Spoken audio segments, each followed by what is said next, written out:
ಎಲ್ಲರಿಗೂ ನಮಸ್ಕಾರ. ಮತ್ತೊಮ್ಮೆ ಶೈಲು ಡೈರೀಸ್ಗೆ ಸ್ವಾಗತ ಸುಸ್ವಾಗತ.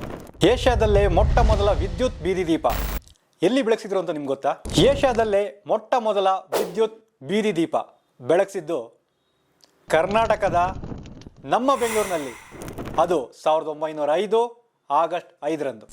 ಅದು ಯಾವ ಜಾಗದಲ್ಲಿ ಅಂದರೆ ಆಗಿನ ದಿ ಓಲ್ಡ್ ಡೆಲ್ಲಿ ಗೇಟ್, ಈಗಿನ ವಿಕ್ಟೋರಿಯಾ ಹಾಸ್ಪಿಟಲ್ ಬಳಿ ಇರೋ KR ಮಾರ್ಕೆಟ್ ಸಿಟಿ ಸೆಂಟ್ರಲ್ಲಿ. ಆಗಿನ ಸೀಮೆ ಎಣ್ಣೆ ದೀಪಗಳನ್ನು ಈ ವಿದ್ಯುತ್ ದೀಪಗಳಿಂದ ಬದಲಾಯಿಸಲಾಯಿತು. ಈ ಬೀದಿ ದೀಪಗಳಿಗೆ ವಿದ್ಯುತ್ತನ್ನು ಶಿವನ ಸಮುದ್ರದ ಜಲವಿದ್ಯುತ್ ಕೇಂದ್ರದಿಂದ ಪಡೆಯಲಾಯಿತು.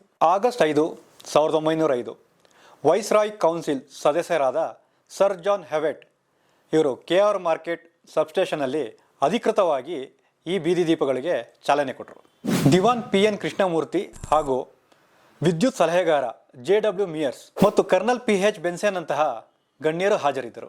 ಆವತ್ತಿನ ದಿನ 800ಕ್ಕೂ ಹೆಚ್ಚು ಬೀದಿ ದೀಪಗಳನ್ನ ಉದ್ಘಾಟಿಸಲಾಯಿತು. ಈ ಮಾಹಿತಿ ನಿಮ್ಗೆ ಇಷ್ಟ ಆಗಿದ್ರೆ ದಯವಿಟ್ಟು ಲೈಕ್ ಮಾಡಿ, ಶೇರ್ ಮಾಡಿ, ಹಾಗೆ ನಮ್ಮ ಚಾನಲ್ನ ಸಬ್ಸ್ಕ್ರೈಬ್ ಮಾಡಿ. ನಮಸ್ಕಾರ.